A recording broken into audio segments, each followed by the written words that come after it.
$40,000. That's what a retired schoolteacher named Robert lost the year he decided to help his nephew just this once. A signature on a piece of paper, a favor between family, nothing that felt dangerous at the time. 3 years later, the nephew had defaulted, disappeared into a new job in another state, and Robert was the one fielding collection calls, at 71 years old, on a fixed income, watching a portion of his retirement quietly disappear to cover a debt that was never his. Most people assume that wealthy older men avoid co-signing loans because they're being cold, selfish even, unwilling to help family when it matters most.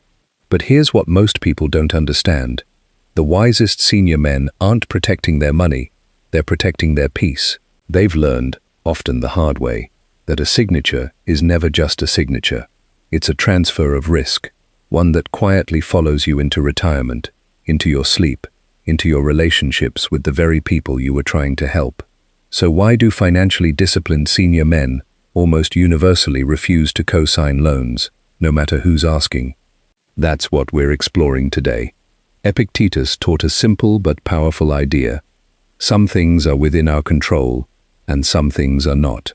A co-signed loan takes something that was never yours to control, another person's financial discipline, and quietly makes it your responsibility. You cannot control whether your son makes his car payments on time. You cannot control whether your daughter's business succeeds.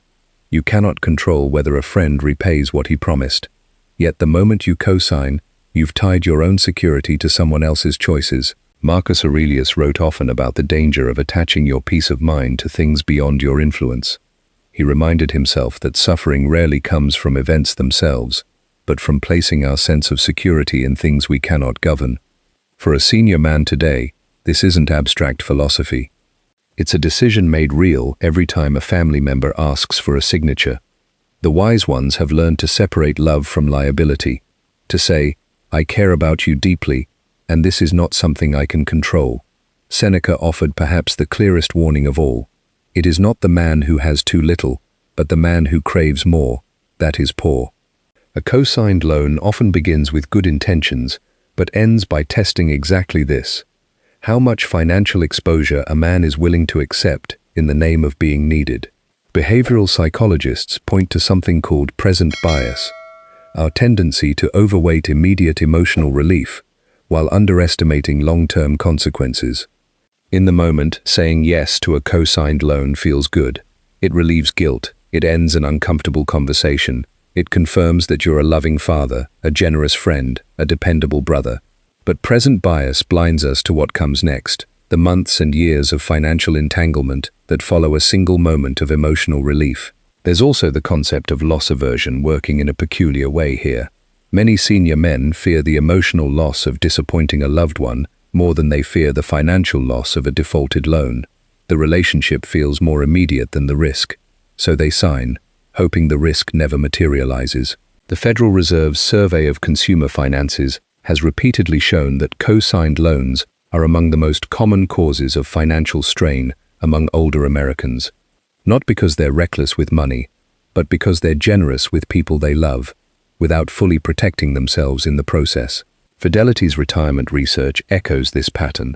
Unexpected financial obligations taken on after retirement, including co-signed debts, are one of the leading disruptors of otherwise well-planned retirement income. The wise senior man has learned to recognize this bias before it takes hold.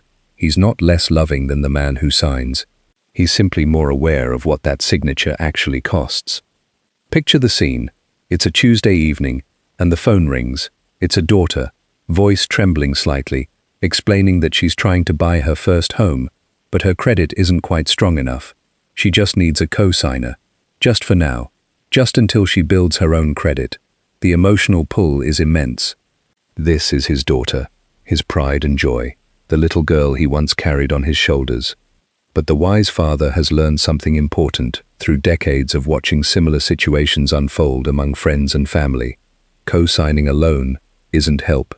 It's a hidden loan of his own, one he didn't apply for, using assets he can't easily replace. Instead of refusing outright or signing out of guilt, he offers something more valuable. I won't co-sign, but let's sit down together and build a plan to strengthen your credit on your own. I'll help you understand the process, and if you'd like, I can gift you a portion toward the down payment instead, something with a clear boundary, not an open-ended risk. This is the Stoic distinction between refusing to help and refusing to be controlled. He isn't abandoning his daughter, he's protecting both of their futures by keeping the risk clearly defined. He isn't afraid of losing money, he refuses to become controlled by it. Sometimes the request doesn't come from family, but from an old friend, someone from his years in the workforce, now trying to start a small business in retirement. He speaks passionately about the opportunity, the loan he just needs someone reliable to co-sign, the guaranteed success just around the corner. This is where prospect theory quietly enters the picture. The friend, filled with optimism, sees only the potential upside. The wise senior man, having lived through economic downturns, market corrections, and the slow education of experience, understands that businesses fail more often than they succeed, no matter how confident the founder feels in the moment. He doesn't dismiss his friend's dream, he simply refuses to attach his own financial security to someone else's uncertain outcome. I believe in you, he might say, but I've learned that belief and liability are two different things. I won't co-sign, but I'd be glad to introduce you to people who might invest directly or help you think through the numbers. This is a small but significant boundary, one that preserves both the friendship and his own peace of mind. A quiet bank account is often stronger than a loud lifestyle, and an even stronger relationship is often built on honesty rather than obligation. Saying no doesn't come without discomfort. Even the wisest senior men feel a flicker of guilt when they decline a request from someone they love. This is where ego depletion becomes relevant, the psychological reality that resisting emotional pressure, again and again, requires real mental energy. But over years of practice, disciplined men learn something crucial. Guilt is not evidence that they've done something wrong. It's simply evidence that they care. He's learned to sit with that discomfort rather than let it dictate his financial decisions. He reminds himself of Epictetus's teaching that our judgments about events, not the events themselves, are what disturb us. The guilt is a feeling, not a fact. And feelings, however strong, are not good financial advisors. Learning to say no without guilt isn't coldness, it's emotional maturity, built over decades of learning the difference between generosity and self-sacrifice. What does the wise senior man do instead when he genuinely wants to help? He offers what psychologists call a bounded gift, a fixed, clearly defined amount he can afford to lose entirely, given freely, with no expectation of repayment and no ongoing liability attached. If his son needs $5,000 toward a car, he might offer $2,000 outright as a gift, with clear communication that this is the full extent of his involvement. This distinction matters enormously. A gift has a ceiling. A co-signed loan does not. A gift, once given, is finished, emotionally and financially. A co-signed loan lingers indefinitely, an open wound that can reopen at any missed payment. This approach honors both self-determination theory, the need to feel a sense of autonomy and control over one's own life, and the practical wisdom of protecting what took decades to build. He gives generously, but never recklessly. He helps abundantly, but never at the cost of his own foundation. Real wealth begins where the need to impress ends, and it deepens where the need to rescue everyone else finally quiets down.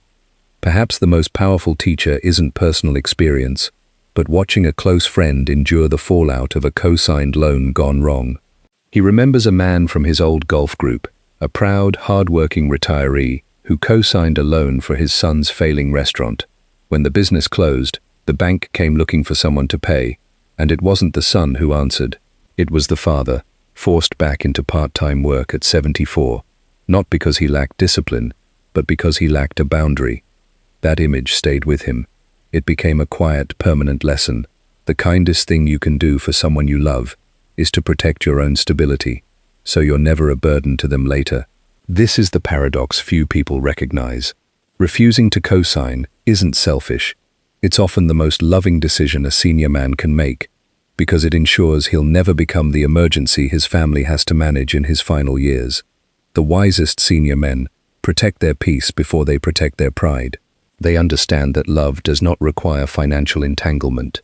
that generosity does not require unlimited exposure, that being present for family means remaining financially stable enough to help when it truly matters, not depleted by a single well-intentioned signature years earlier. And freedom, for a senior man who has spent a lifetime building financial independence, means never allowing someone else's financial choices to determine his own fate. Growing older was never about becoming more guarded, more suspicious, or less generous. It has always been about becoming wiser, learning the difference between helping and rescuing, between generosity and self-sacrifice, between love and liability. The rich senior man who refuses to co-sign isn't protecting a number in a bank account. He's protecting decades of discipline, sacrifice, and quiet sacrifice that built the peaceful life he now enjoys. He's protecting his ability to remain a source of strength for his family, rather than becoming a burden they must quietly carry. Seneca once wrote, "Every new beginning comes from some other beginning's end." Perhaps this is true of boundaries as well. Every act of protecting yourself makes room for a deeper, more honest form of love, one built on respect rather than obligation. The richest senior men rarely feel the need to prove their love through financial risk. They've already proven it 1,000 times over through decades of presence, wisdom, and quiet sacrifice. I'd love to hear from you in the comments. Have you ever co-signed a loan, and what did that experience teach you? What boundary have you learned to hold, even when it was difficult? How do you say no to family without guilt? And what does true generosity mean to you today? If this message resonated with you, take a moment to like this video, subscribe to the channel, and share it with another senior man who values wisdom over status. Seek wisdom, protect your peace, leave a legacy.